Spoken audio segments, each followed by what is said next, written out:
ఒకవైపే ఆలోచిస్తే గమ్యం ఒక్కటే నీదవుతుంది. అదే అన్ని వైపులా ఆలోచిస్తే ప్రపంచమే నీ సొంతమవుతుంది. రంగమేదైనా కాలాలేవైనా జీవన సూత్రం మాత్రం ఒక్కటేనని నిరూపిస్తున్నారు హైదరాబాద్కు చెందిన యువకుడు సాయి కృష్ణ. అతి తక్కువ ఖర్చుతో ఆర్ఏఎస్ విధానంలో చేపల పెంపకం చేపట్టేందుకు ఒక నూతన పరికరాన్ని రూపొందించారు. ఇది దేశంలోనే మొట్టమొదటిది కావడంతో పేటెంట్ హక్కు కూడా వచ్చింది. ఇంతకీ ఈ పరికరం ఏంటి, దీనివల్ల ఎలాంటి ఉపయోగాలున్నాయో తెలియాలంటే ఈ స్టోరీ చూడాల్సిందే.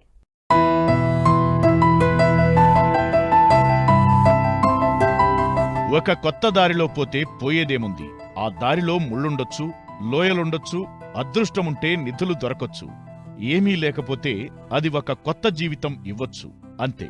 అందుకే ఒక కొత్త దారిలో పోతే పోయేదేముందంటారు హైదరాబాద్కు చెందిన యువ ఎంటర్ప్రెన్యూర్ టెకీ సాయి కృష్ణ.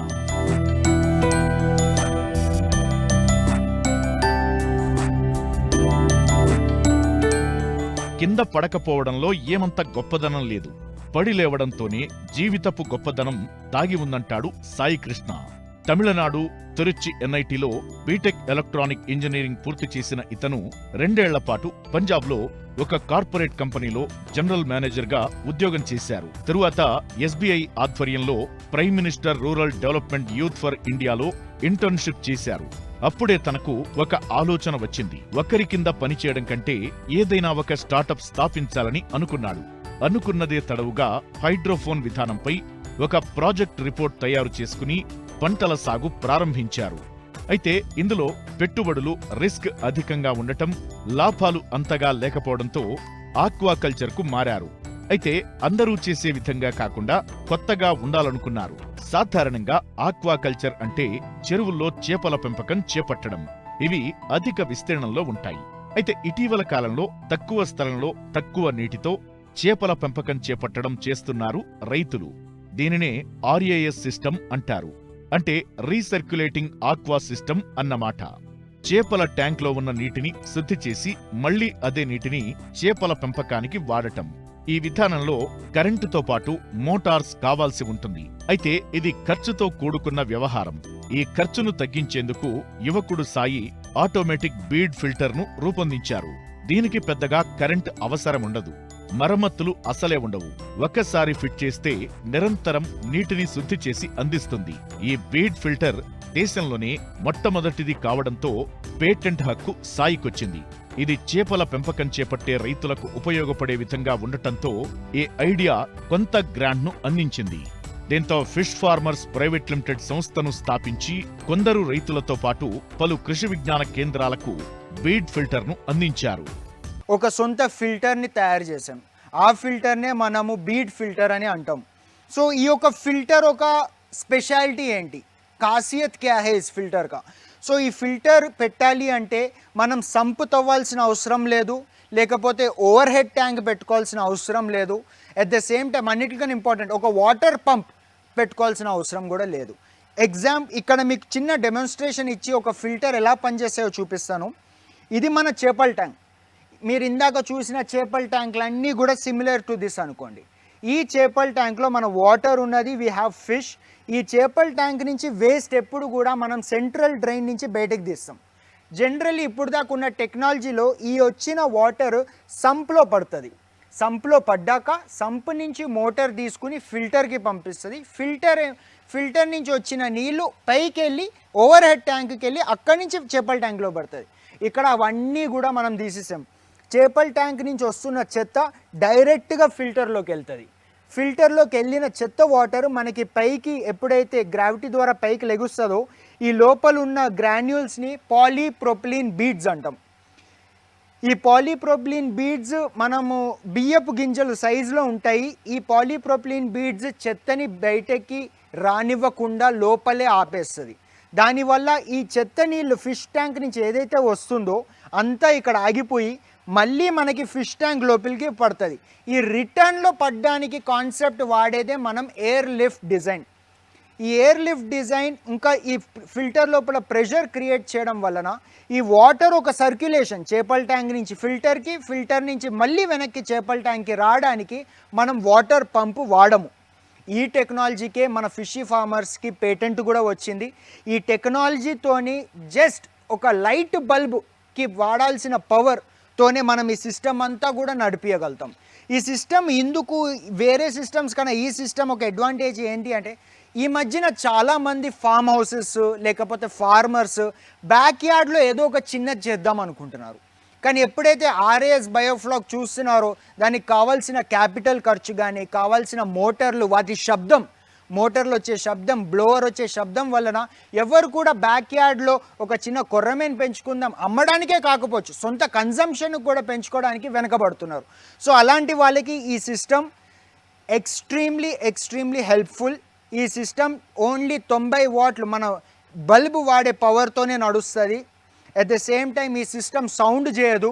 చాలామంది ఆర్ఏఎస్ బయోఫ్లాక్లో రింగ్ బ్లోవర్లు, రూట్ బ్లోవర్లు, తర్వాత వాటర్ పంపుల వల్ల ఎప్పుడు కూడా సిస్టమ్ గోలగోలగా ఉంటుంది. కానీ ఇలాంటి సిస్టమ్ ఎప్పుడైతే ఇంటి వెనకాల పెట్టుకుంటామో దీని నుంచి శబ్దమే రాదు. సో ఈ వాటర్ ఫిల్టర్ నుంచి అయ్యి ఫిల్టర్ నుంచి మళ్ళీ ఫిష్ ట్యాంక్కి పడడం ఈ యొక్క సిస్టమ్ ఒక ఖాసియత్, advantage and very supportive to farmers. ప్రతి చేపల ట్యాంక్కి అవుట్లెట్ ఉంటుంది. ఆ అవుట్లెట్కి ఈ ఫిల్టర్ కనెక్ట్ చేయడమే. ఈ ఫిల్టర్తో పాటు మీకు అన్ని ప్లంబింగ్, బ్లోవర్ అన్నీ కలిపి వస్తుంది. 15,000 లీటర్ల నుంచి 20,000 లీటర్లు ఫిష్ ట్యాంక్కి మేము తయారు చేసే ఫిల్టరు 28,000 ఎక్స్క్లూడింగ్ GST. సో ఆ ఫిల్టర్ని పెట్టుకుంటే మీ ఫిష్ ట్యాంక్ 24 గంటలు సర్క్యులేట్ అవుతూనే ఉంటుంది, 24 గంటలు వాటర్ ప్యూరిఫై అవుతూనే ఉంటుంది. ఇంకా ఫిష్ ట్యాంక్లో ఉన్న చెత్త మొత్తం పక్క ట్యాంకుకి వచ్చి సేవ్ అవుతాయి. ట్యాంక్ నీట్గా ఉంటుంది మీకు. సో ఇలాంటి సిస్టమ్ని నడపడానికి ఇదనే కాదు, మనం 15,000 లీటర్స్ నుంచి 20,000 లీటర్స్ ఫిష్ ట్యాంక్ సిస్టమ్ కూడా నడపడానికి కావాల్సింది ఒకే ఒకటి, మన బ్లోవర్. ఆ బ్లోవర్ వచ్చేసి 7,000 రూపీస్ మ్యాగ్నెటిక్ బ్లోవర్. సౌండ్ కూడా చేయదు, 200 లీటర్స్ పర్ మినిట్ ఎయిర్ని ఇస్తుంది. సో ఆ బ్లోవర్ని వాడుతూ 90 వాట్సే, ఒక బల్బుకి కావాల్సినంత పవరే ఆ బ్లోవర్. ఆ బ్లోవర్ని వాడుతూ మన ఫిష్ ట్యాంక్ ఏదైతే మన ఫిష్ ట్యాంక్ ఉందో ఆ ఫిష్ ట్యాంక్ని మనము ఫిల్టర్కి కనెక్ట్ చేస్తాం. ఫిల్టర్లో మనకి డర్టీ వాటర్ కింద నుంచి పైకి రైజ్ అవుతున్నప్పుడు ఈ పాలీప్రోపిలిన్ బీడ్స్ ఈ చెత్తని మొత్తం ఆపేస్తాయి. ఫిష్ ట్యాంక్లో వచ్చే మన అనీటెన్ ఫుడ్ కానీ, ఫిష్ యొక్క వేస్ట్ కానీ అన్నీ కూడా ఈ పాలీప్రోపిలిన్ బీడ్స్ ఆపేస్తుంది. ఆపేసి దాని నుంచి వచ్చే క్లీన్ వాటర్ మనకి మళ్ళీ ఎయిర్ లిఫ్ట్ డిజైన్ ద్వారా మీకు మళ్ళీ ఫిష్ ట్యాంక్లో వాటర్ పడుతుంది. మీరు గమనిస్తే ఈ నీళ్లు మనకి ట్యాప్లోంచి వచ్చే నీళ్ళు లాగా రాదు. ప్రతి ఒక్క నీటిలో మీకు ఎయిర్ బబుల్స్ కనబడుతున్నాయా, ఈ చిన్న ఎయిర్ బబుల్స్. దీనివల్ల మనకి ఈ వాటర్లో ఉన్న కార్బన్ డైఆక్సైడ్ కూడా వెళ్ళిపోతుంది. ఎట్ ద సేమ్ టైం వాటర్లో ఉన్న డిజాల్వ్డ్ ఆక్సిజన్ కూడా చాలా పెరుగుతుంది. దానివల్ల ఈ సిస్టమ్ జస్ట్ చెత్తని క్లియర్ చేయడమే కాదు, వాటర్లో ఉన్న ఆక్సిజనేషన్ని కూడా చాలా పెంచుతుంది. సో ఇది కంటిన్యూస్ ప్రాసెస్. దీన్ని మనం ముట్టుకోవాల్సిన అవసరమే లేదు. ఒక్కసారి ఫిల్టర్ని చేపల ట్యాంక్కి పెడితే 24 గంటలు వేస్ట్ వాటర్ ఫిల్టర్లోకి వెళ్తుంది, ఫిల్టర్ నుంచి క్లీన్ వాటర్ మళ్ళీ ఫిష్ ట్యాంక్కి వస్తుంది. It's a cyclic process. So ఈ చెత్త ఎప్పుడు కూడా ఈ ఫిల్టర్లో మనకి ఈ పాలీప్రోపిలిన్ బీడ్స్ మధ్యలో ఒక్కొక్కసారి ఇరుక్కుపోతుంది. సో ఫిల్టర్ని క్లీన్ చేయడం అనేది చాలా అవసరం. ఆ ఫిల్టర్ని క్లీన్ చేయడానికి మనం ఏం చేయక్కర్లేదు, ఆటోమేటిక్గా అది ఎయిర్ బబుల్తోని లోపల మీకు బ్లాస్ట్ అవుతుంది. ఆ బ్లాస్ట్ అవ్వడంతో మీరు గమనిస్తే చెత్త మొత్తం కింద సెటిల్ అవుతాయి. చూడండి, ఆ చెత్త సెటిల్ అయింది మనం పక్కన స్లడ్జ్ అవుట్లెట్ నుంచి బయటకు తీసేస్తాం. It is a continuous process. Man power అవసరమే లేదు. ఒక్కసారి ఫిల్టర్ పెట్టుకుంటే 24/7 నడుస్తూనే ఉంటుంది. కావాల్సింది బ్లోవర్ ఒకటే. This is patented product and మొత్తం ఇండియాలో only fishy farmers produces it. చిన్న స్కేల్లో ఎందుకు ఎక్స్ప్లెయిన్ చేశానంటే మీకు కనబడుతుంది ఏం జరుగుతుంది అనేది. ఈ సిస్టంలో కొర్రమేను ఎంత ఈజీగా పెంచవచ్చు, కొర్రమేననే కాదు బాసా ఫిష్ కానీ, తిలాపియా కానీ ఎంత ఈజీగా పెంచవచ్చు. సాయి కృష్ణ కేవలం ఆటోమేటిక్ బీడ్ ఫిల్టర్ తయారీ చేయడమే కాకుండా చేపలు పెంచాలనుకునే రైతులకు ఆర్ఏఎస్ సిస్టమ్ పూర్తి స్థాయిలో ఏర్పాటు చేసి ఇస్తున్నారు. ఇందుకోసం సిద్దిపేట జిల్లా ములుగు మండలం ఆలియాబాద్ గ్రామంలో ఒక మోడల్ ఫామ్ను కూడా ఏర్పాటు చేశారు. వీటితో పాటు పలు తెలంగాణ వ్యవసాయ యూనివర్సిటీ పరిధిలోని పలు కృషి విజ్ఞాన కేంద్రాల్లో కూడా ఏర్పాటు చేశారు. ఆసక్తి ఉన్న రైతులు సందర్శించవచ్చంటున్నారు. సాధారణంగా చేపల పెంపకం చేయాలని ఆసక్తి ఉన్నా అంత పెట్టుబడి పెట్టలేక వదిలేస్తుంటారు. అలాంటి వారు తనని సంప్రదిస్తే ప్రాజెక్ట్ రిపోర్ట్తో పాటు వారికి సబ్సిడీ వచ్చే విధంగా దగ్గరుండి వారు చేపల పెంపకం ప్రారంభించే వరకు తోడుంటారని చెబుతున్నారు. అట్ ప్రెజెంట్ మనం ఉన్నది ములుగులో. సో ఇది ఒక 8 లక్షల లీటర్ల ఫామ్. సో ఈ యొక్క farm right now working as an hybrid farm. Hybrid అంటే ఉత్తి ఆర్ఏఎస్ఏ కాదు, ఆర్ఏఎస్ అండ్ బయోఫ్లాక్ టెక్నాలజీస్ రెండిటిని వాడుతూ మోస్ట్ ఎకనామికల్ వేలో చేయడానికి చేస్తున్న ఫామ్ ఇది. రైట్ నో ఇది మన వింటర్ సీజన్లో చేసే కల్చర్ తిలాపియా. 6-7 నెలలు కల్చర్ ఉంటుందండి. దాదాపు ఒక 500 గ్రాములు ఫిష్ రాగానే we'll sell it in to the market. చాలామంది అనుకుంటుంటారు తిలాపియాకి మార్కెట్ ఉండదు కదా అనేది. ఎస్ ట్రూ, తిలాపియాకి తెలంగాణలో రేట్ ఉండదు. సో జనరల్లీ మేము తిలాపియా చేపని ఎప్పుడు కూడా 500 గ్రామ్స్ కన్నా ఎక్కువ పెంచడానికి ట్రై చేయము. 100 గ్రామ్స్ 150 గ్రామ్స్ రాగానే ఇక్కడ ఉన్న రైతులకి ఇచ్చి, ఈ రైతులు వాళ్ళు ఉన్న రెయిన్ ఫెడ్ ట్యాంక్స్ లేకపోతే రిజర్వాయర్స్లో వేసుకోవడానికి కేజీ రూపం, కేజీకి 5 పీసులు 6 పీసులు లెక్కన 80-90 రూపాయలకి అమ్మేస్తాము. సో మనకి ఒక 3-4 నెలల సమయంలోనే చేప దాదాపు 200 గ్రాములు టచ్ అవుతుంది. సో 200 గ్రాములు టచ్ అవ్వగానే ఇక్కడ ఉన్న కార్పొరేటివ్ సొసైటీస్, ఫిషర్మెన్ కార్పొరేటివ్ సొసైటీస్కి ఇచ్చేయడం జరుగుతుంది. అదే సీజన్ టైం అంటే మన మార్చ్, ఏప్రిల్, మే ఈ సమయంలో మేమేం చేస్తాము అంటే ఐఎంసి రోహు, కట్ల, మృగాల ఈ చేపల ఒక పెంపకం ఇదే సిస్టంలో జరుగుతుంది. ఆ చేపల్ని కూడా మేము కేజీ దాకా పెంచము. స్పాన్ తెస్తాము, స్పాన్ నుంచి ఫ్రై రూపంలో కన్వర్ట్ చేస్తాము. ఫ్రై టు ఫింగర్లింగ్, ఒకసారి 3 అంగుళాల చేప రాగానే ఆ చేపని మళ్ళీ రైతులు కార్పొరేటివ్ సొసైటీస్కి అమ్మేయడానికి ప్రయత్నిస్తాము. ఆర్ఏఎస్ సిస్టమ్ అనేది చాలా కాంప్లికేటెడ్ సిస్టమ్ అండి. దీనికి అత్యంతగా అవసరమైనది ఎనర్జీ, పవర్. ఎలక్ట్రిసిటీ లేనిది ఇలాంటి సిస్టమ్స్ జరగవు, నడపలేము కూడా. సో ఇలాంటి ఎనర్జీ ఇంటెన్సివ్ సిస్టమ్స్లో చేపని కేజీ దాకా పెంచుతాను, కేజీకి పెంచాకే నేను అమ్ముతాను అంటే మటుకి అది అన్ని చేపలతో సాధ్యం కాదు. తిలాపియాతోనైతే అస్సలు సాధ్యం కాదు. సో ఇలాంటి సిస్టమ్స్ని ప్రాఫిటబుల్ చేయాలి అంటే, ఇంత పెట్టుబడి పెట్టాక దీని నుంచి మనం డబ్బులు రాబెట్టాలి అంటే చేపని ఎప్పుడు కూడా కేజీ దాకా పెంచాల్సిన ఆలోచనతో ముందుకు వెళ్ళకూడదు. స్పాన్ తెచ్చుకోవాలి. స్పాన్ అంటే గుడ్డు నుంచి బయటకు వచ్చిన 2-3 రోజుల్లో ఉండే సైజు చేపని స్పాన్ అంటాము. స్పాన్ తెచ్చుకుని ఆ స్పాన్ని ఈ 1,00,000 లీటర్ల ట్యాంకులో దాదాపు ప్రతి 10,000 లీటర్కి 1,00,000 పిల్లేస్తాము. సో దీంట్లో దాదాపు 10 లక్షల స్పాన్ వదిలి, 10 లక్షల స్పాన్ మనకి ఒక 30 రోజుల్లో ఫ్రై రూపంలో మారుతుంది. ఫ్రై వచ్చేసి ఒక ఇమ్మీడియట్గా ఫ్రైని మనం బయట కార్పొరేటివ్ సొసైటీస్, చేపల ఫార్మర్స్కి ఒక్కొక్క ఫ్రైని మనం 50 పైసల నుంచి రూపాయికి అమ్మొచ్చు. ఆ లెక్క ప్రకారం చూసుకుంటే మనం దీంట్లో ఒకవేళ 10 లక్షల స్పాన్ వేస్తే దాని నుంచి మనకి ఒక 50% బతికిన, 5 లక్షలు బతికిన, దాదాపు ఒక్కొక్క ట్యాంక్ నుంచి 2.5 లక్షల నుంచి 3 లక్షలు రాబడి వస్తుంది. ఇక్కడ మనం చేపని కేజీ దాకా పెంచట్లేదు. Just fry and semi fry అంటే ఇంచున్నరకే మనం అమ్మేయడం స్టార్ట్ చేస్తాము.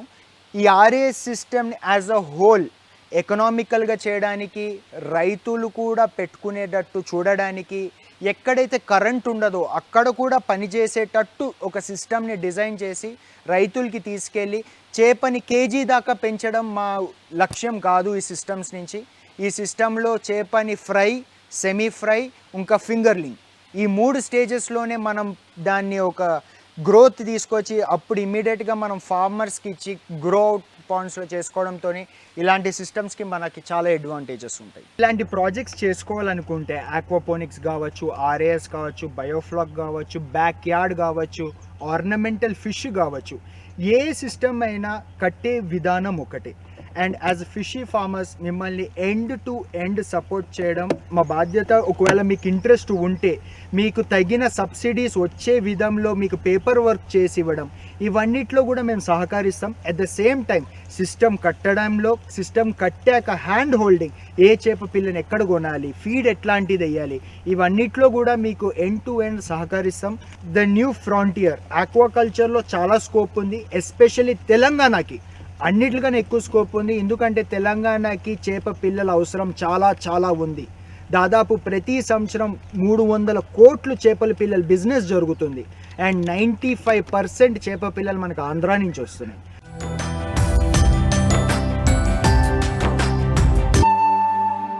తెలుగు రాష్ట్రాల్లో మిరప కోత దశలో ఉంది. అయితే ఈ సమయంలో పూత పురుగు సోకి మిరప తోటలకు తీవ్ర నష్టం కలిగిస్తున్నాయి. పిందె దశలో కాయలు గిడసబారి గింజలు లేకుండా వంకరలు తిరిగి పూత కాత విపరీతంగా రాల్చుతుంది.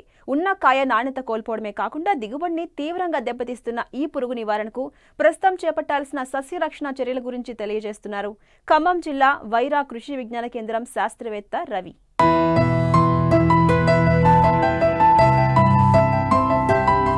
ఏడాది మిర్చి ధరలు భారీగా పెరిగాయి. అందుకు తగ్గట్లుగానే మంచి లాభాలు వస్తాయనుకున్న రైతులకు చీడపీడల బెడద తీవ్రంగా నిరాశపరుస్తోంది. ముఖ్యంగా ఖమ్మం జిల్లాలో వేసిన మిరప రెండో కోత దశలో ఉండగా ముందుగా వేసిన ప్రాంతాల్లో మూడవ కోత దశలో ఉంది. అయితే ప్రస్తుతం పూత పురుగు లేదా గుండు పూత ఆశించి తీవ్రంగా నష్టపరుస్తోంది. వచ్చిన పూత పడ్డ పిందెలు రాలిపోతున్నాయి. ఉన్న కొద్దిపాటి కాయలు వంకరలు తిరిగి ఉండడంతో మార్కెట్లో ధరలు పలకడం లేదు. దీంతో రైతులు తీవ్ర ఆందోళన వ్యక్తం చేస్తున్నారు. ఈ పూత పురుగును నివారిస్తేనే నాణ్యమైన దిగుబడులను పొందవచ్చు. ఈ పురుగు నివారణకు చేపట్టాల్సిన సస్యరక్షణ చర్యల గురించి రైతులకు తెలియజేస్తున్నారు ఖమ్మం జిల్లా వైరా కృషి విజ్ఞాన కేంద్రం శాస్త్రవేత్త రవి. ఖమ్మం జిల్లాలో సాగు చేసే ముఖ్యమైన వాణిజ్య పంటల్లో మిరప అనేది చాలా ప్రధానమైనది. ఈ మిరప చూసుకున్నట్లయితే చాలా వరకు కూడా మనకి ఏంటంటే రైతులు ఇప్పుడు ప్రస్తుతానికి మనకు కోత దశలో ఉంది. ఈ పూత అదేవిధంగా కాయ తయారయ్యే ఆ సమయంలో చాలా వరకు రకరకాల చీడపీడలు కూడా ఆశించడం జరిగింది. మనం చెప్పుకోదలిచింది పూత పురుగు లేకపోతే దాన్ని గండుపూత అని కూడా అంటాం. ఈ పూత పురుగు గండపూత ముఖ్యంగా మనకు ఎప్పుడైతే కనుక మనకు పూత అదేవిధంగా మొగ్గలు ఎప్పుడైతే తయారవుతుంటాయో అప్పుడు దీని యొక్క ఉధృతి అనేది కూడా మొదలవ్వడం జరుగుతుంది. పూత అదేవిధంగా మొగ్గల పైన కూడా గుడ్లు పెట్టడం జరుగుతుంది. ఈ గుడ్ల నుంచి పొదగబడిన లార్వాలు కూడా చిన్న చిన్న లార్వాలు మ్యాగెట్స్ అంటాం. ఆ మ్యాగెట్స్ అనేటివి కూడా మన పువ్వు మొగ్గలోకి వెళ్ళిపోయి పువ్వు మొగ్గలో ఉన్న రకరకాల ఈ అండాశయాన్ని తిని నాశనం చేయడం వల్ల ఈ అండాశయం కూడా పూర్తిగా కూడా మనకు తెల్లగా మారిపోయి కూడా ఉబ్బిపోవడం జరుగుతుంది. సో దానివల్ల ముఖ్యంగా ఎప్పుడైతే కనుక అండాశయం దెబ్బతిందో దాని ద్వారా మనకు పూత అదేవిధంగా మొగ్గ కూడా మొత్తం కూడా విచ్చుకోక మొత్తం కూడా రాలిపోవడం జరుగుతుంది. ఎప్పుడైతే కాయలు మనకు తయారవడం మొదలవుతుందో అప్పుడు కూడా అదేవిధంగా మనకు కాయలోని నష్టం చేసేసరికి చాలా వరకు కూడా మనకు ఈ కాయలు కూడా గిడిసబారిపోయి అదేవిధంగా మనకు గింజలు కూడా లోపల ఏమి తయారవ్వకుండా అదేవిధంగా దీని యొక్క ఉధృతి వల్ల కూడా కాయలు కూడా నిటారుగా ఉండే కాయలు కూడా మొత్తం కూడా మనకు వంకర్లు టింకర్లు కూడా మారిపోయి కూడా చాలా వరకు కూడా నష్టం జరుగుతుంది. దీని ద్వారా ఎప్పుడైతే మనకు అధిక స్థాయిలో నష్టం చేసినప్పుడు ఈ పూత అదేవిధంగా కాత కూడా చాలా వరకు తగ్గిపోయి దిగుబడిలో కూడా చాలా వరకు వ్యత్యాసం కనబడుతుంది. మార్కెట్కి తరలించడం అయితే చాలా వరకు కూడా మనకి ఏంటంటే తక్కువ ధరకి మనకు పలకడం జరుగుతుంది. రైతులు కూడా చాలా వరకు కూడా మనకు దీని యొక్క ఈ పురుగు వల్ల నష్టపోయే అవకాశం ఉంది. కాబట్టి రైతులందరూ కూడా మనకు తొలి దశల్లో అంటే ముఖ్యంగా మనకు ఎప్పుడైతే పూత దశలో కనుక దీని యొక్క గమనించినట్లయితే వెంటనే గుడ్లు పెట్టినప్పుడు కనుక ఒక్కసారి కనుక మనము వేప నూనె 1500 ppm 5 ml లేకపోతే 5% NSK వేప గింజ కషాయం కనుక ఒక వారం రోజులు కనుక 2-3 సార్లు పిచికారి కనుక చేసుకున్నట్లయితే తొలి దశలో ఆశించే లార్వాలు అదేవిధంగా ఈ గుడ్లు కూడా చనిపోయి కూడా మనకు చాలా వరకు కూడా ఉధృతి కూడా తగ్గిపోయే అవకాశం ఉంటుంది. కాబట్టి ఈ వేప నూనె కానీ వేప గింజ కషాయం చేసుకొని దాన్ని నివారించుకోవాలి. అదే కనుక అప్పటికి కూడా ఉధృతి కనుక తగ్గినట్లయితే కార్బోసల్ఫాన్ 25% EC 2 ml కానీ లేకపోతే ఫ్లూబండమైడ్ 0.3 ml కానీ లేకపోతే క్లోరంట్రెనిపోల్ 0.3 ml కానీ లేకపోతే ట్రయాజోఫాస్ 2 ml కనుక పిచికారి చేసుకున్నట్లయితే చాలా వరకు కూడా దీని ఉధృతి తగ్గిపోయి కూడా మనకు ఈ సమస్య నుంచి కూడా బయటపడే అవకాశం ఉంటుంది. కాబట్టి రైతులు కూడా దీన్ని గమనించగలరు. అదేవిధంగా పురుగు మందులు కూడా ఒకే పురుగు మందులు 2-3 సార్లు కాకుండా కూడా మన వాడిన పురుగు మందుని ఇంకోసారి వాడకుండా పురుగు మందులు అనేవి కూడా రొటేషన్ బేస్లో మనం మార్చి పురుగు మందు కొట్టుకొని మనం వేసే పురుగు మందులు అన్నింటిలో కూడా చాలా వరకు మనకు వేప నూనె కనుక కలుపుకున్నట్లయితే చాలా వరకు కూడా ఎఫెక్టివ్గా పనిచేసి కూడా మనకు రైతులు ఈ పురుగు నుంచి బయటపడి మంచి దిగుబడితో పాటు కూడా మంచి మార్కెట్ రావడానికి ఆస్కారం ఉంటుంది. నాణ్యత కోల్పోయిన మిరపను మార్కెట్కు తీసుకువెళ్తే సరైన ధర రాదు. కాబట్టి రైతులు గిడసబారిన కాయలను తీసివేసి మేలైన కాయలను మాత్రమే మార్కెట్కు తీసుకెళ్లాలి.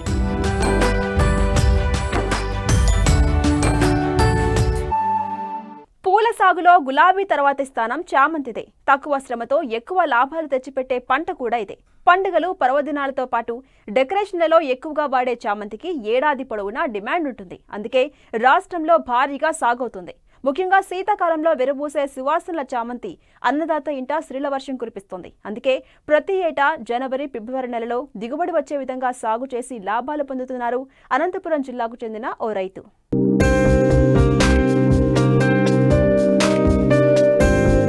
పండుగలు, పెళ్లిళ్ళు, పూజలు, వ్రతాలు ఇలా సంవత్సరం పొడవునా ఏదో ఒకటి ఉంటూనే ఉంటాయి. వాటి అవసరాలకి తగినట్టు పూలను సాగు చేస్తే ఇక ఆ రైతుకు లాభాల పంట పండుతుంది. దీన్నే తూచా తప్పకుండా పాటిస్తున్నారు అనంతపురం జిల్లా నార్పల మండలం మద్దలపల్లి గ్రామానికి చెందిన రైతు లక్ష్మీనారాయణ.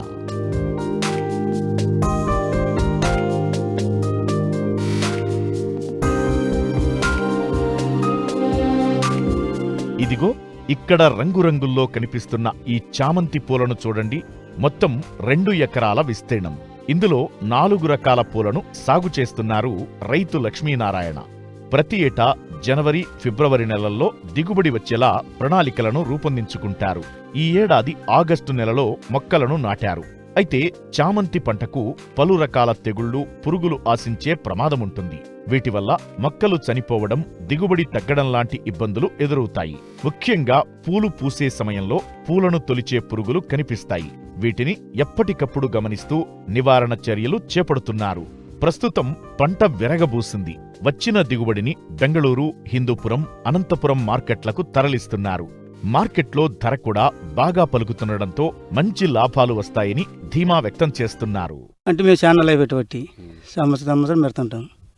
అరటి కూడా పెట్టింటి, ఇంతకుముందు మళ్ళీ పూలు కూడా పెట్టిండి. చామంతి పూలు 4 రకాలు పెట్టినాం. ఇది 2 ఎకరాలు. తమిళనాడు ఆడ వచ్చి రూపాయిన్నర పడుతుంది. మొక్క పట్టి 5 అడుగులు నారేసి పెడతాం. ఈ ఎకరాకు మొత్తం ఎకరాకు వచ్చి 15,000 అట్లా పడతాయి. 2 ఎకరాలు అంటే ఇప్పుడు ఇంతకుముందు అది బుల్లెట్ పెట్టింటి, అది అయిపోయిందే. ఇది మళ్ళీ ఎకరన్నర ఇది పెట్టినాం. అది 8,000 పెట్టింటి, ఇది 20,000 ఉంది. 4 రకాలు ఉన్నాయి. 4 రకాలు మేము పచ్చది ఒకటి పెట్టినాము, తెల్లది ఒకటి, వంకపోత ఒకటి, రెడ్ ఒకటి. మొగ్గ వచ్చి 3 నెలలు పడుతుంది, మొగ్గ వస్తుంది. మళ్ళీ 3 నెలలు దాటుతానే ఇంకా మనం చాతలు పెట్టే కొద్దీ వస్తుంది. 4 నెలలు దాటాకల్లా మనకు ఇంకా చేతికి వస్తుంది, పీకచ్చు. ఇప్పుడు జనవరి నుంచి మొదలు పెట్టినాము. ఈ జనవరి ఉంటాయి, ఫిబ్రవరి లాస్ట్ వరకు ఉంటాయి. దీని పెట్టుబడి కొట్టినప్పుడల్లా మందుకి 3,000 అవుతుంది, 10 డమ్ములకి 3,000 అవుతుంది. ఇంకా డిప్పు మందు 1345, బోరాను, తెల్లపటాసు అన్నీ ఇస్తుంటాం. చెట్టు పెంచుకున్నాకనే నీకు మొగ్గ బాగా వచ్చేది. లేకపోతే చెట్టు అంత ఉంటే నీకు మొగ్గ రాదు. చెట్టు పెంచుకున్నాక నీకు బాగా ఇడుగుతుంది, చతలు పెట్టే కొద్దీ వస్తుంది. దీనికి దాదాపు అంటే 70,000 పైన అయింది పెట్టుబడి. ఒక మొక్కకు అయితే 4 కోపారి అట్లా కొట్టాలా పెంచుకునేప్పుడు. నీకు మళ్ళీ మొగ్గతో ఉన్నప్పుడు 14 కోపారి, వారానికి కోపారి అట్లా మొగ్గతో ఉన్నప్పుడు బాగా కొట్టుకోవాలి మందులు. పూలు వచ్చినాక ఇప్పుడు కోత పీకుతాను మళ్ళీ కొట్టేయాల. మొగ్గ ఉంది కాబట్టి మళ్ళీ కొట్టేయాల్సింది. నీళ్ళు డైలీ ఇస్తాం. 2-4 కోపారి, 3-4 కోపారి అట్లా. తేమ ఉంటే ఇడిచేదిలే, తేమ లేకపోతే 1 గంట సేపు ఇడ్చడమా, మందు నీళ్ళలో మందు ఉంటే ఇడ్చడమా, ఆఫ్ చేయడమా అంతే, 1 గంట సేపు. పెట్టుబడి మందులకంతా ఒక 70,000 అట్లా వచ్చి ఉంటుంది. ఇప్పుడు కూలోళ్ళకు ఇంకా పీకినప్పుడు వాళ్ళకు 200 1 గంటకు 200, మళ్ళీ 3 గంటల నుంచి వచ్చే 100 రూపాయలు వెళ్ళా, మళ్ళీ 6 గంటల వరకు.